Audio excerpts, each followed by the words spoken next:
Universitas Putra Batam, jurusan Teknik Informatika, kelas Nagoya. Kali ini saya akan mempresentasikan materi Asynchronous Transfer Mode dan Frame Relay.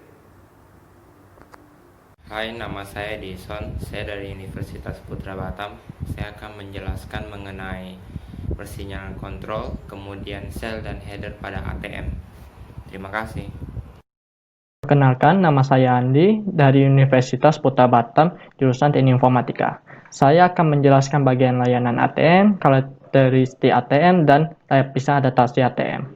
Saya Korino dari Universitas Putra Batam, jurusan Teknik Informatika. Saya akan menjelaskan tentang protokol AAL dan ATM LAN. Halo semuanya, nama aku Angel dari Universitas Putra Batam dari jurusan Teknik Informatika.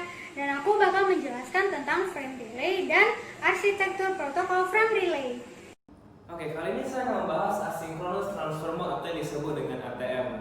Jadi Asynchronous Transfer Mode ini itu jaringan khusus yang disusun secara rapi agar para device yang memasuki jaringan tersebut memiliki alamat yang unik. Asynchronous Transfer Mode ini dapat melakukan switching, multiplexing berbagai data seperti video, teks, foto, dan lain-lainnya. Dan Asynchronous Transfer Mode ini sangatlah bagus. Kenapa? Karena mereka memiliki kecepatan dari 155 Mbps hingga 2,5 Gbps. Yang ini sangat cukup cepat lah untuk jaringan seperti ini. Oke, jadi pada sebuah Asynchronous Transfer Mode ini terdapat beberapa layer untuk mengatur terjadinya sebuah jaringan. Yang pertama itu ada namanya user plane. Yang kedua itu ada namanya control plane. Dan yang ketiga ada namanya management plane. Ketiga layer ini mereka saling terhubung. Sebab kenapa? Pertama, user plane ini berpengaruh kepada pengguna yang mengirimkan atau mentransfer informasi, dan beberapa plan ini mereka juga memiliki subplan lagi seperti cabang dari plan-plan tersebut. Seperti ada namanya TC sublayer. Sublayer ini lebih dikenal dengan transmission convergence, atau lebih tepatnya berguna untuk Pertama, ia akan melakukan namanya pembangkitan dan melakukan recovery pada frame yang terjadi atau frame transmisi. Kedua, dia akan melakukan adaptasi terhadap cell flow dengan struktur payload dari sistem transisi yang terjadi. Jadi dia akan melakukan yang pertama STH atau lebih dikenal dengan Synchronous Digital Hierarchy. Terus kemudian yang kedua ada namanya PDH, Plesio-Chronos Digital Hierarchy. Dan yang terakhir berbasis sel. Oke. Dan ini maksudnya yang tiga ini untuk adaptasi kepada suatu flow yang terjadi pada transmisi. Dan yang tiga ini ada lagi namanya melakukan suatu mekanisme yang memungkinkan receiver untuk memulihkan kembali recover batas-batas sel. Itu hampir sama dengan yang ini, seperti melakukan recovery kepada data yang telah terjadi. Dan yang keempat, membangkitkan HEC sequence yang dilakukan pada arah pengirimnya. HEC sequence ini disisipkan kepada suatu field pada header ATM cell. Kemudian ia akan menerima sinyal panggilan terhadap penerimanya. Dan yang terakhir itu akan melakukan namanya mekanisme pengiriman dengan menyisipkan idle cell atau sel yang sedang diam. Mereka pertama akan disisipkan ke suatu file yang sedang ditransmisi, kemudian akan dikirimkan si penerima. Kemudian lagi namanya generic flow control. Generic flow control ini digunakan pada user interface. Jadi jika si user ingin melakukan transmisi atau pengiriman data atau menerima data dari pengirim lainnya ataupun penerima lainnya, akan terjadi namanya generic flow control. Jadi fungsinya ini seperti untuk mendukung kontrol dari semua traffic flow atau terjadinya arus lalu lintas yang terjadi pada suatu transmisi. Kemudian informasi tersebut akan ditumpangi pada assigned cell dan unassigned cell. Selanjutnya, saya akan membahas koneksi logik dari satu ATM ini. Maksudnya koneksi logik itu dia melakukan logika koneksi dengan user lainnya. Jadi ATM ini dia menggunakan koneksi logik yang bernama VVC atau yang kita kenal dengan Virtual Channel Connection, yang artinya jaringan secara virtual atau dengan secara maya. Jadi konsep jalur virtual ini dikembangkan untuk memenuhi tren jaringan kecepatan tinggi, namun dengan biaya kontrol jaringan yang jauh melebihi maya atau biaya jaringan secara keseluruhannya. Sebab kecepatan tinggi membutuhkan kontrol yang lebih rumit dan membutuhkan biaya yang lebih. Nah, tapi ada suatu keuntungan yang bisa kita dapat dari VCC ini. Pertama, dia menggunakan arsitektur jaringan yang sangat rumit, namun dapat digunakan secara mudah oleh user. Kedua, kinerja dan keandalan suatu jaringan yang meningkat. Jika kita menggunakan VCC untuk kecepatan jaringan tinggi, kita harus mengandalkan VCC sebab dia sangat bagus untuk pengontrolan jaringan yang berkecepatan tinggi. Sebab jika kecepatan rendah, kita tidak perlu memerlukan suatu arsitektur atau protokol yang lebih mudah. Ketiga, dia membutuhkan waktu setup koneksi yang lebih pendek dan pengolahannya lebih berkurang. Jadi lebih efisien waktu jika kita menggunakan ini. Meskipun kecepatan tinggi, kadang membutuhkan protokol yang lebih rumit dan lebih lama. Tapi jika kita menggunakan VCC, pengolahan waktunya akan lebih pendek dan waktu yang digunakan akan lebih mengurang. Dan yang terakhir, VCC ini sangatlah banyak digunakan dan dipakai oleh berbagai layanan atau internet provider yang memiliki dedicated server karena layanan jaringan sangat bagus dalam pengontrolannya. Sekian pembahasan teori dari saya untuk ATM. Selanjutnya akan dibahas lagi subbabnya oleh teman saya, Edison. Terima kasih. Saya akan menjelaskan mengenai persinyalan kontrol pada ATM. Sambungan logis pada jaringan Asynchronous Transfer Mode atau ATM dikenal sebagai Virtual Channel Connections atau VCC. Suatu VCC dianalogikan dengan koneksi data link pada frame relay. Hal ini merupakan unit dasar pensaklaran dalam suatu jaringan ATM. Pengguna dapat mengirimkan data dengan bitrate yang bervariasi dengan aliran data yang full duplex. Data yang dikirimkan berupa sel dengan ukuran sel 53 byte. VCC juga digunakan untuk pertukaran user network dan pertukaran network. Konsep virtual pad yang dilihat pada gambar. Suatu virtual pad, gambar ini ya, ini konsep virtual. Suatu virtual pad connection atau VPC adalah sekumpulan VCC yang mempunyai endpoint yang sama. Semua sel yang mengalir pada semua VCC dalam VPC yang tunggal di switch sepanjang pad yang sama.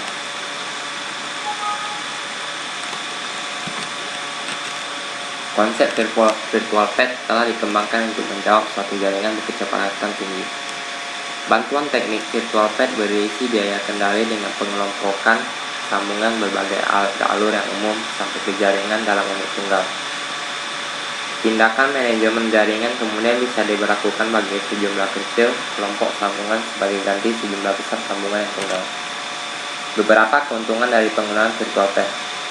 Arsitektur jaringan yang sederhana, fungsi angkut jaringan dapat dipisahkan ke dalam semua hubungan dengan sambungan virtual channel dan dihubungkan dengan suatu kelompok sambungan virtual pad.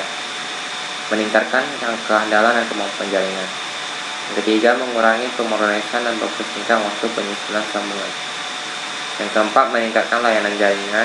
Virtual pad sebetulnya digunakan pada internal jaringan, tetapi juga terlihat oleh pemakai akhir. Pemakai boleh menggambarkan jaring-jaring tertutup atau kelompok pemakai yang tertutup dari virtual channel. Proses penentuan sambungan virtual pad adalah dipasangkan dari proses menentukan sambungan virtual channel. Mekanisme kendali virtual pad meliputi menghitung load, penjatahan kapasitas, dan penyimpanan informasi sambungan. Untuk setup virtual channel tunggal, kendali melibatkan pemeriksaan pada sambungan virtual pad sampai titik tujuan yang diperlukan.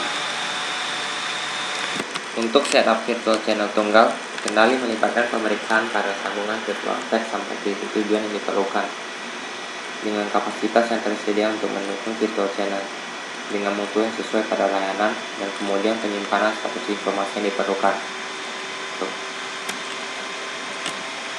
Header, sekarang saya akan menjelaskan mengenai header dan shell pada ATM. ATM mengubah paket-paket informasi ke dalam bentuk paket-paket bentuk shell. Shell ATM terdiri dari 48 byte payload dan 5 byte header yang dapat dilihat pada gambar. Ini ya. Payload berisi paket-paket data yang akan dikirimkan, sedangkan header pada shell ATM memiliki fungsi untuk pengalamatan, proses switch, error control, dan lain-lain. Gambar 22.2 menunjukkan bagaimana struktur header shell ATM seperti yang dapat dilihat dari gambar 2.2. Ada dua jenis format header shell pada ATM. Header shell ATM yang pertama adalah User Network Interface atau UNI, dan Network Interface NNI. Format header UNI dipakai ketika ATM berhubungan dengan end user atau pengguna, sedangkan format header NNI digunakan ketika ATM berhubungan dengan perangkat ATM. Ini tabelnya, ini shell header ATM UNI, dan ini NNI. Keterangannya bisa dibaca di sini. Bagian pertama dari header UNI adalah Generic Flow Control atau GFC. GFC hanya terdapat pada sel yang menghubungkan sistem jaringan. GFC berfungsi untuk mendeteksi flow control dari ATM ke end user. Selanjutnya adalah Virtual Pad Identifier atau VPI, yang Virtual Channel Identifier atau VCI, yang digunakan untuk pengalamatan dan identifikasi di transmisi pada ATM. Payload type atau PT berfungsi untuk menginisialisasi jenis payload, cell loss, priority atau CRP, merupakan pelabelan prioritas cell. Prioritas sel tersebut dilabelkan dengan angka 0 dan 1. Sel yang memiliki bit 0 memiliki prioritas yang lebih tinggi dibanding bit 1. Header cell terakhir adalah Header Error Control atau HEC. HEC berfungsi untuk mendeteksi bitnya error pada header cell. ATM cell header field. ATM cell header field berikut adalah deskripsi dari beberapa field yang terdapat pada header cell ATM, baik NNI maupun UNI. Pertama itu GFC, menyediakan fungsi lokal seperti mengidentifikasi multiple station yang menggunakan satu interface ATM. Field ini biasanya tidak digunakan dan diatur ke nilai default yang 0, biner 0000. 2. Virtual Pad Identifier berhubungan dengan VCI dan berfungsi mengidentifikasi pad tujuan berikutnya dari sebuah sel saat melewati serangkaian switch ATM menuju host tujuan. Yang ketiga, VCI berfungsi mengidentifikasi pad tujuan berikutnya dari sebuah sel saat melewati serangkaian switch ATM menuju host tujuannya. Payload type atau PT di pertama menunjukkan apakah dalam sebuah sel berisi data pengguna atau kontrol data. Jika sel berisi data pengguna, bit diatur ke 0. Jika kontrol berisi data, diset ke 1. Bit kedua menunjukkan kongesti 0, itu artinya tidak ada kemacetan, dan 1 kemacetan. Bit ketiga menunjukkan apakah sel tersebut merupakan sel terakhir pada sebuah rangkaian sel.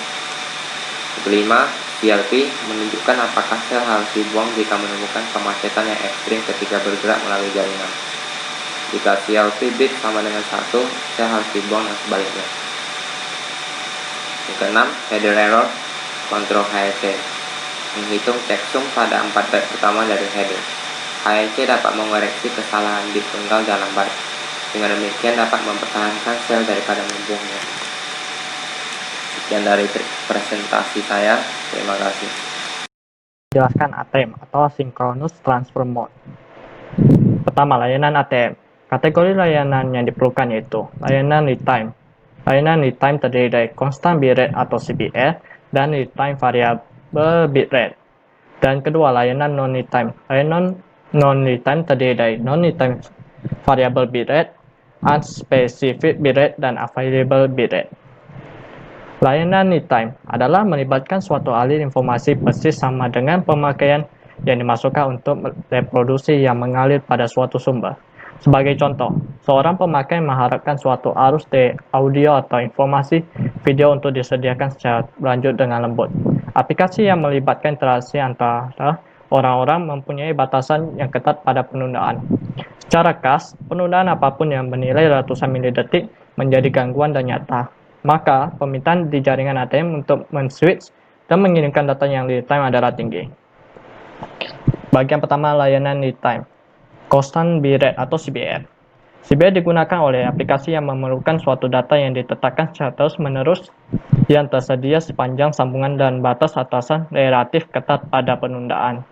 CBR biasanya digunakan untuk informasi video dan audio yang tidak dimanfaatkan. Contoh aplikasi CBR meliputi video conferencing, interaktif audio, distribusi audio dan video, atau televisi. Kedua, real time variable bitrate. Untuk aplikasi time sensitive yaitu yang menuntut dengan ketat pembatasan penundaan dan variasi penundaan. Perbedaan yang paling mendasar antara aplikasi dengan LTVBR dan CBR adalah bahwa aplikasi pemancaran LTVBR pada sebuah rate yang bervariasi terhadap waktu. Sumber LTVBR dapat ditandai seperti bursty sebagai contoh, bahwa pendekatan yang baku ke tekanan video menghasilkan urutan dan bingkai gambar dari bermacam-macam ukuran. Sebab video yang real time memerlukan suatu transmission dan rate bingkai yang seragam, tingkat tarik data yang nyata dan bervariasi. Kedua, layanan non-real time. Jasa non-real time dimasukkan untuk aplikasi mempunyai karakteristik bursty lalu lintas dan tidak mempunyai batasan yang ketat pada penundaan dan variasi penundaan. Maka jaringan mempunyai fleksibilitas yang lebih besar di dalam menangani arus lalu lintas dan dapat membuat penggunaan yang terdiri dari banyak bagian untuk meningkatkan efisiensi jaringan.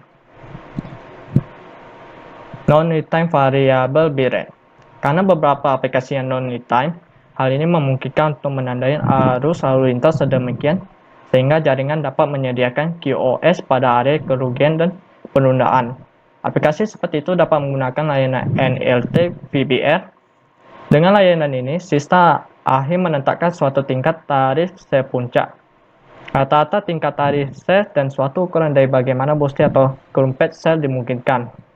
Dengan informasi ini, jaringan dapat mengalokasikan sumber daya untuk menyediakan penundaan secara relatif rendah dan kerugian sel yang minimal. Contoh layanan NLT VBR meliputi reservasi, perusahaan penerbangan, transaksi perbankan, dan proses monitoring.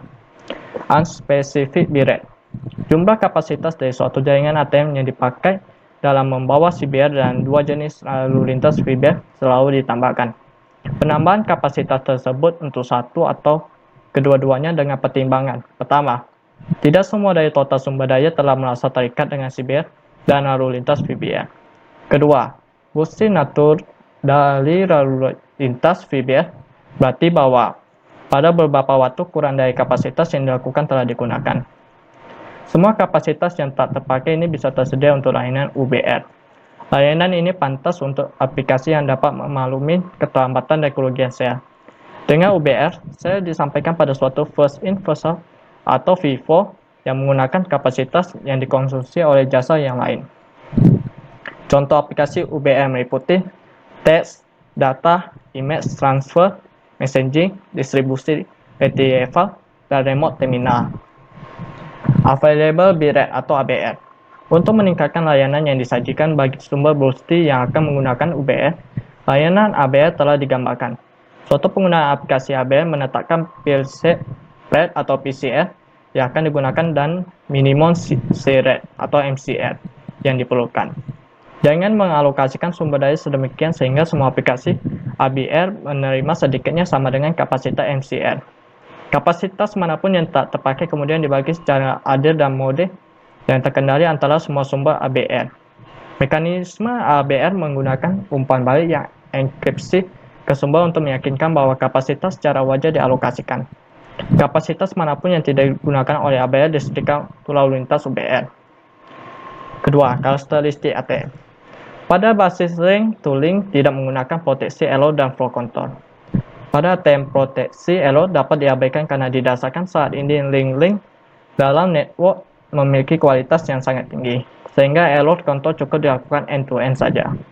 Flow control juga tidak dilakukan dalam ATM network karena dengan pengaturan alokasi, resource, dan dimensioning queue yang tepat, maka kejadian queue overflow yang menyebabkan hilangnya paket data ditekan, sehingga probabilitas paket loss antara 10 sampai 8 sampai dengan 10 sampai 12 dengan dapat dicapai. Kedua, ATM beroperasi pada connection oriented mode. Sebelum informasi ditransfer dari terminal ke network, sebuah fase setup logika atau virtual connection harus dilakukan untuk menyediakan resource diperlukan. Jika resource tersedia tidak mencukupi, maka connection dari terminal akan dibatalkan. Jika fase transfer informasi telah selesai, maka resource yang telah digunakan akan dibebaskan kembali. Dengan menggunakan connection oriented, ini akan memungkinkan network untuk menjamin paket loss yang seminim mungkin. Ketiga, pengurangan fungsi hidden. Untuk menjamin pemrosesan yang cepat dalam network, maka ATM header hanya memiliki fungsi yang sangat terbatas. Fungsi utama dari header adalah untuk identifikasi virtual connection atau VCI, atau juga disebut virtual connection identifier, yang dipilih pada saat dilakukan call setup dan menjamin routing yang tepat untuk setiap paket di dalam network, serta memungkinkan multiplexing dari virtual connection. Virtual connection berbeda melalui suatu link tunggal. Selain fungsi VCI, sejumlah fungsi lain yang sangat terbatas juga dilakukan oleh header, terutama terkait dengan fungsi pemeliharaan. Karena fungsi header dibatasi, maka implementasi header processing dan ATM node sangat mudah atau sederhana, dan dapat dilakukan pada kecepatan yang sangat tinggi, dimulai dari 150 Mbps sampai dengan 25 Gbps. Dan hal ini akan menyebabkan processing delay dan queue delay yang rendah. 4. Panjang file informasi dalam suatu sel relatif kecil. Hal ini dilakukan untuk mengurangi ukuran buffer internal dalam switching mode. Untuk membatasi queuing delay yang terjadi pada buffer tersebut yang kecil akan menjamin delay dan delay jitter rendah. Hal ini diperlukan untuk keperluan service real time. Terakhir, lapisan protokol ATM. Lapisan tertinggi terdapat aplikasi tertentu, seperti TCP di lapisan perantara dan IP di lapisan rangkaian. Lapisan ATM adaptation berfungsi sebagai penyesuaian antara paket-paket data di lapisan tertinggi dengan high layer dengan lapisan ATM atau ATM layer. ATM layer merupakan lapisan yang digunakan untuk menyambungkan protokol. Lapisan VC melibatkan spesifikasi media transmisi dan skema pengordenasinya. Rate data yang ditetapkan pada lapisan VC berkisar mulai dari 25,6 Mbps sampai dengan 622,8 Mbps. Terakhir, lapisan adaptasi ATM. Pertama, ada adaptasi layer atau AAL. Berinteraksi dengan lapisan yang lebih tinggi untuk mendapatkan informasi penggunaan dapat dimasukkan atau diekstrak dari byte payload 48. Lapisan ATM menambahkan atau menghapuskan header 5 byte ke payload dan multiplexes semua sel dari berbagai koneksi ke sungai sel tunggal untuk lapisan fisik. Ini juga untuk menerjemahkan arah untuk sel untuk memungkinkan mereka beralih melalui hubungan virtual. Terakhir, lapisan VC menggunakan sel ke format listrik atau opti yang sesuai dengan ngontor pengiriman dan penerimaan bit pada medium fisik. Hal ini juga melacak batas-batas sel ATM dan paket ke jenis frame yang sesuai dengan media fisik.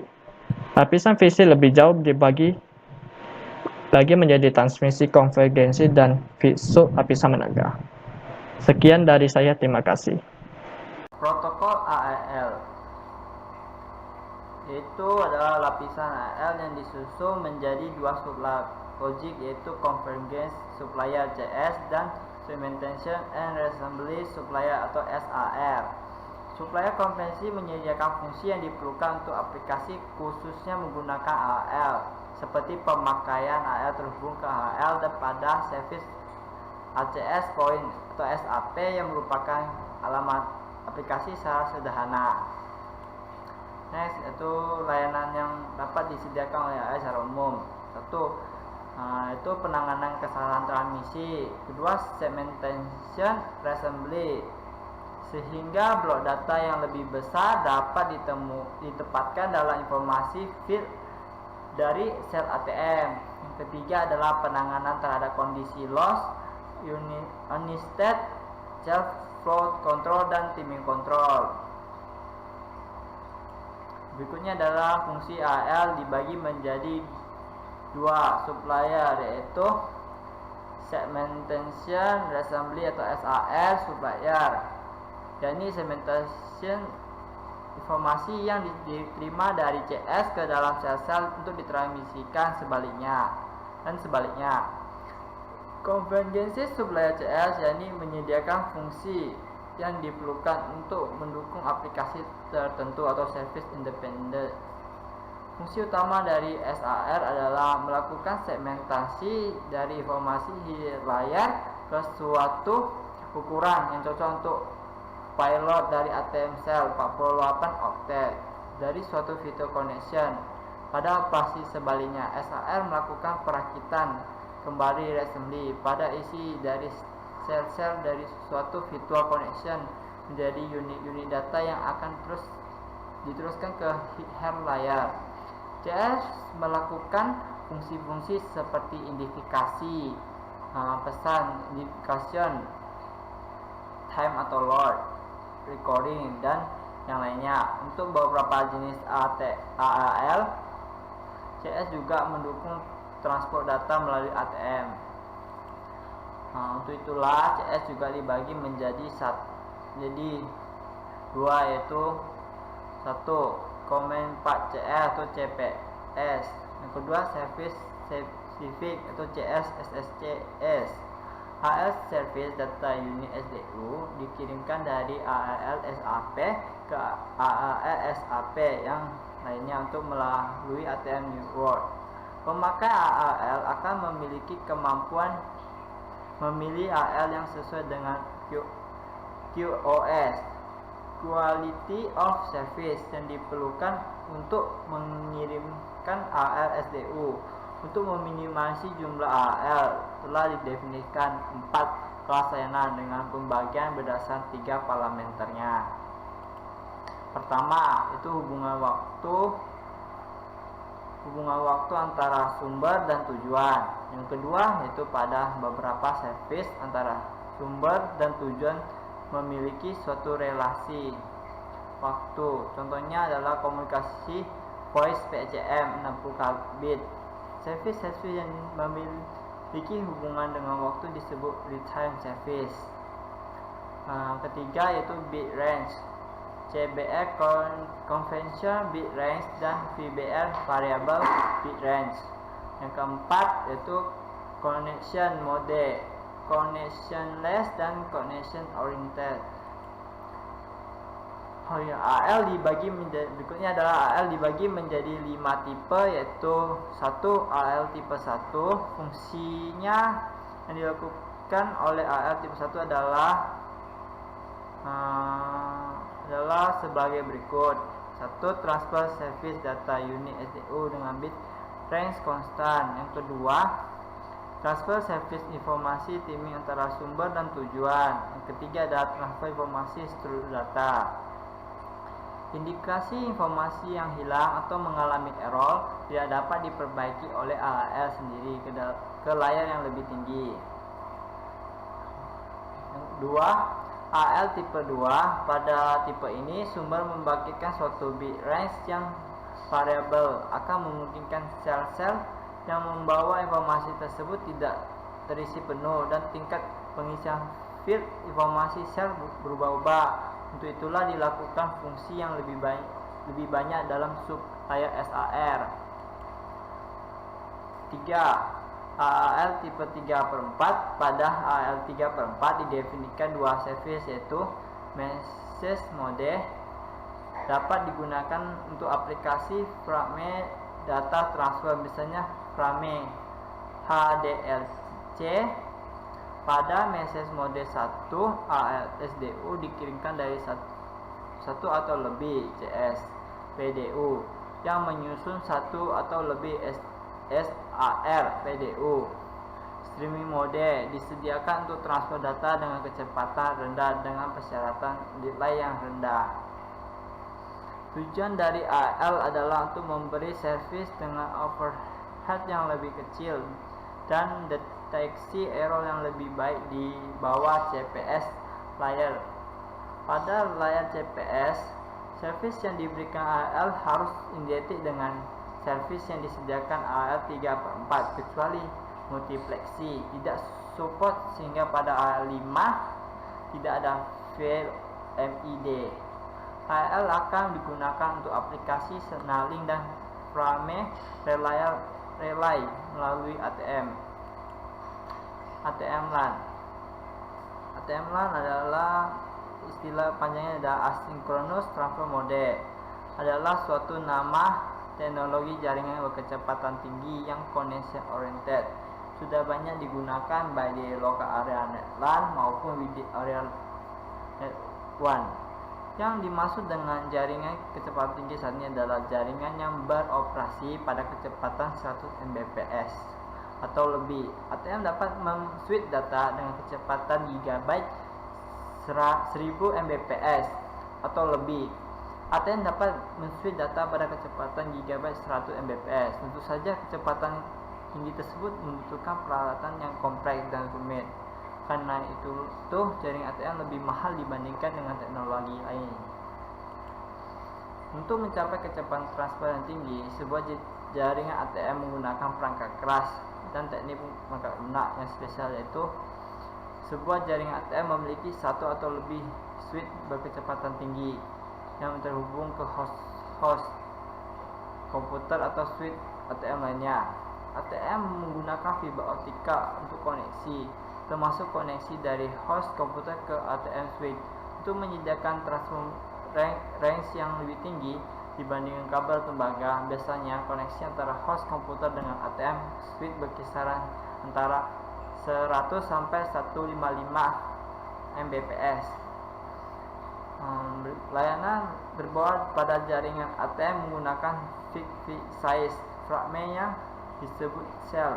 Karena tiap sel panjangnya sama, perangkat keras ATM switch dapat memproses sel secara tepat. Ini adalah contoh dari ATM LAN. Berikutnya adalah perangkat keras ATM. Komponen dasar sebuah jaringan ATM adalah suatu special purpose electronic switch yang dirancang untuk mentransfer data dengan kecepatan yang sangat tinggi. Switch yang kecil biasanya dapat menghubungkan antara 16 sampai 32 komputer untuk menyediakan komunikasi data pada kecepatan tinggi. Setiap koneksi antara komputer dengan ATM switch menggunakan sepasang fiber optika. Gambar berikut memperlihatkan koneksi antara komputer host dengan ATM switch. Komputer host dengan ATM switch. Ini sekian, terima kasih. Halo semuanya, sekarang aku bakal jelasin ke kalian apa itu frame relay dan arsitektur protokol frame relay. Sebelum kita mengetahui lebih lanjut frame relay itu apa, kita harus tahu pengertian frame relay itu terlebih dahulu. Frame relay adalah protokol paket switching yang menghubungkan perangkat-perangkat telekomunikasi pada suatu wide area network atau WAN. Itu bisa disebut juga jaringan komputer yang menghubungkan antara daerah, kota, maupun negara. Protokol frame relay menggunakan struktur frame yang menyerupai LAPD. Perbedaannya adalah frame header pada LAPD itu digantikan oleh field header sebesar 2 byte pada frame relay. Jadi kita bisa mengetahui di sini juga frame relay adalah cara mengirimkan informasi melalui WAN atau wide area network yang membagi informasi menjadi frame atau paket. Masing-masing frame mempunyai alamat yang digunakan oleh jaringan untuk menentukan tujuan. Frame-frame akan melewati switch dalam jaringan frame relay dan dikirimkan melalui virtual circuit sampai tujuan. Di sini frame relay mempunyai dua keuntungan. Yang pertama itu adalah sirkuit virtual hanya menggunakan lebar pita pada saat data yang lewat di dalamnya. Dan yang kedua adalah kehandalan saluran komunikasi dan peningkatan kemampuan penanganan error pada perangkat-perangkat telekomunikasi yang memungkinkan protokol frame relay untuk mengacukan frame yang bermasalah. Jadi, jaringan frame relay sering digambarkan dengan awan frame relay karena tidak terdiri dari satu koneksi fisik antara endpoint. Virtual circuit juga memiliki dua tipe. Yang pertama itu adalah switch virtual circuit. Itu yang koneksi sementara yang digunakan ketika transfer data antara perangkat DTI melewati jaringan frame relay. Dan yang kedua itu permanen virtual circuit. Permanen virtual circuit adalah jalurnya tetap yang tidak dibentuk berdasarkan permintaan atau call by call. Jadi pengertiannya itu permanen virtual circuit adalah koneksi permanen yang terus-menerus dedicated point-to-point circuit. Untuk perbandingan permanen dan switch virtual circuit, permanen virtual circuit itu lebih populer karena menyediakan alternatif yang lebih murah dan juga tidak putus koneksi atau disconnect. Oleh karena itu, pada permanen virtual circuit tidak ada status call setup dan termination. Sekarang aku bakal menjelaskan tentang arsitektur protokol frame relay. Di sini memiliki dua operasi yang terpisah, yaitu taraf kontrol dan taraf pemakai. Taraf kontrol itu yang terlibat dalam penetapan dan penghentian koneksi logik. Sedangkan taraf pemakai itu yang bertanggung jawab dalam hal transfer data pada pemakai di antara pelanggan. Taraf kontrol berada di antara pelanggan dan jaringan, sedangkan taraf pemakai adalah yang menampilkan fungsi dari ujung ke ujung. Sekarang aku bakal jelasin ke kalian tentang format frame. Format frame itu seperti ini. Seperti ini ya. Ini aku gambar. Oke, yang pertama itu struktur frame itu ada flag. Flag itu yang menandakan awal dan akhir dari sebuah frame. Dan selanjutnya itu ada address. Address itu terdiri dari DLCI value, EA, CR, dan conjunction control information. Di sini DLCI itu data link connection identifier. Di sini menunjukkan nilai dari 10 bit pertama dari address field. Selanjutnya itu EA itu extended address. Extended address itu menunjukkan panjangnya dari address field yang panjangnya 2 bit. Sedangkan CR ini dia tidak memiliki bit, tapi dia mengikuti byte-nya DLCI dalam address field. Dan yang selanjutnya itu terakhir conjunction control information, itu 3 bit yang mengontrol mekanisme pemberitahuan antrial conjunction atau conjunction frame relay. Selanjutnya itu ada data. Data itu terdiri dari data terenkapsulasi dari upper layer yang panjangnya bervariasi, Y banyak ya. Dan yang terakhir itu ada FCS. FCS itu frame check sequence. Itu terdiri dari informasi yang meyakinkan keutuhan frame. Sekian dari saya, terima kasih.